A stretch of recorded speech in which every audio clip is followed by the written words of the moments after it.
Repeat that again. 1984, Fort Hood, Texas. Yeah, 1984 at Fort Hood, Texas. I was a staff duty NCO with an armored unit. And I, being on staff duty, at the time we had armed guards that were down at the motor pool who would guard the tanks and equipment and stuff. And I got a call early in the morning. The guy, and it was on one of those, one of them crank phones that they have to hand crank. It was all hardwired. And my guard sergeant was he was screaming in the phone, and I heard a bunch of commotion going on in the background. And so I told him, okay, just sit tight, I'll be down there in a second. So I got in my vehicle. My driver drove me down there. When I got down to the motor pool, there was nothing going on except my entire guard shift, and there was about 10 or 12 guys on guard duty. They were outside. Most of them were supposed to be sleeping while the other ones were walking. They were outside. They all had their M16s out. They were locked and loaded. And the first thing I did was made them unload their weapons and get back inside the guard's shack, except those who were out supposed to be walking. I made them go ahead and start walking again. And then the guy who was in charge was an E5, and he was in my unit. He was in my company, even though I was on battalion duty at the time. And I won't say his name, but he is he's very well known as far as a character in the unit. He's an ordained minister and very honest, impeccable character. And he was crying. Most of the guys were crying. These were soldiers. These were grown men. They were crying and they were screaming. And they explained to me what they had saw was this huge aircraft. It was something. It was giant. It was bigger than the motor pool itself.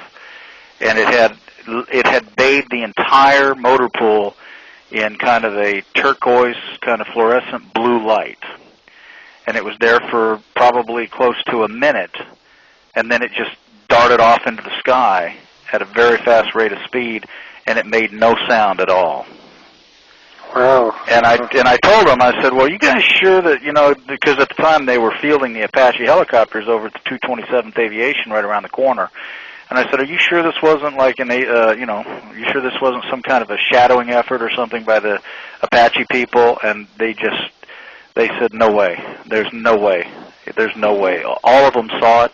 They were all scared to death. They were shaking. They were crying. Wow. And I reported it to brigade. I was reluctant to report it to higher. Mm-hmm. But I figured, something of this scale, the other motor pools within the division probably saw it too. And as far as I know, they did, because when I reported this to brigade, they said, sit tight, someone will be there to talk to you. Mm-hmm. And within an hour, there was a guy, and he looked like someone he was a younger guy, probably in his early 30s, and he had a black suit on, mm-hmm. and he was dressed nicely, but not impeccably. You know what I'm saying? He wasn't a Wall Street guy. He looked more like a cop. And he came over and he told me, okay, I need you to get all your people together. We picked a spot. There was a room on the end of our mess hall, which was a private dining area. He said, we'll all meet in there, picked a spot. As soon as those guys got off guard duty, we all had to meet in there and then be debriefed one by one. And when they debriefed me, I just told them, I said, look, I didn't see anything personally. All I can tell you is what I was told and what I reported, and I believe what those guys told me. They were telling me the truth as to what they saw. And then I asked the guy, I said, to me, I'm a little surprised that you guys were able to respond so quickly to this. And I also asked him, I said, is this unusual? And he said, Sergeant, I can't answer that question. He said, however, use your own common sense. If it was unusual, how would I be able to be here this quickly? Mm-hmm. That was it. Did he tell you not to talk about it or anything? Yeah, well, I said, what's the rule on talking about this? He goes, I don't care who you tell about it. Oh, okay. It's up to you if you want to look crazy. What did he tell your men? Same thing? I'm sure he did. No, we were interviewed individually. Mm-hmm. And so, he said, you can tell anybody you want. It's up to you if you want to look crazy. Oh, okay.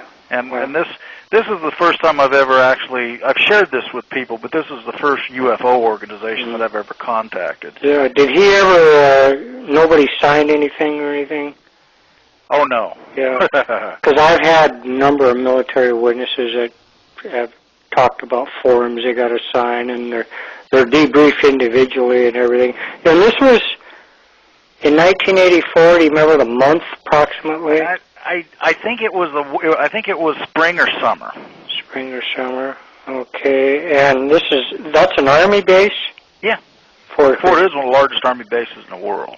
Where is it? What's the major city that's by? Killeen, Texas. Killeen, okay. Because I'm trying to jog my memory. I had another report from some base in Texas, but I think that was... Is there a Fort Bliss in Texas by El Paso? Yeah, that's quite a ways. El Paso, yeah. Yeah, I had a very spooky report from Fort Bliss several years ago, but I'd have to look in my archives where it was.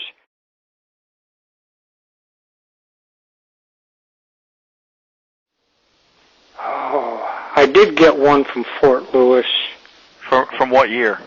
I don't remember, but this was... I have another secondary report from Fort Lewis that I truly believe happened, because the person I knew personally is the one who came back to my house early in the morning in tears and completely in shock. Were you stationed there then? Yeah. Yeah. I was living over in. Well, what did he see? He was driving along that road that connects Stillicum to over by the VA hospital. That connects that to North Fort. There's a back road that you come in that way. And he was driving along that road, taking his girlfriend. We'd been up that evening playing guitars and stuff at my trailer over there in the Woodbrook area. And he'd taken the back way back because he had a couple of beers and didn't want to go through the main gate and take a chance of getting stopped and breathalyzed. So he went through the back way and with his girlfriend, and this guy was an NCO. And there used to be a drop range there. I think they called it teardrop range. It's now where there's a big communication site was there. It is there now. But in that area back there, there was a small drop range where people would parachute into.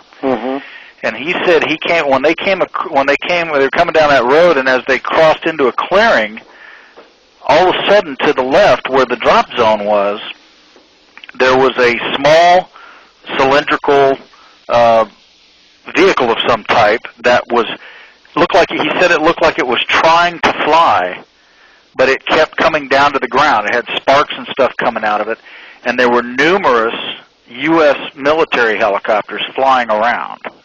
There were MPs in the roadway, and they waved him through, and he said this thing was dark, but it had some different type of colors on it, and there were sparks kind of coming out like a sparkler would and dropping, and it would look like it was trying to fly, but it seemed like it was disabled. And they were like, oh my God, what is that? They kind of freaked out. He continued over to the barracks there on D Street on North Fort and pulled up in front of what we called the Whack Shack, is where the women lived. Pulled up there to drop his girlfriend off, and as soon as he pulled up there, a U.S. government van, pulled up behind him, and two military police officers got out of the van, one on the passenger side, one on the driver's side, had him roll his window down, and said, "What did you see back there?" And he goes, "I don't know what it was." And the guy said, "What did you?" And then the guy said something like, "No, you didn't. You didn't see anything." Oh, really? Let me get your name and all. So he took his information and he took her information, and then they were both told to keep their mouths shut, that what was happening was none of their business. And then they got so scared they took off and came back over to my house to tell me what they had seen, what they should do, because the guy took their information. And I just said, hell, I don't know, It's but I have no reason not to believe this guy. Right. What year was that? That was 1978. Okay, I'm trying to scratch my head on this. This was Fort Lewis or McChord, but the report that I got was very, very compelling. I mean, they saw beings, small beings and everything. That's pretty amazing. And dish-shaped craft. But I'd have to look. I don't know if I posted that. I probably did, but I'll have to check. But I think that was Fort Lewis. And the guy that reported it to me didn't live in the state anymore. But I'll have to look at my archives. Well, yeah, that's interesting.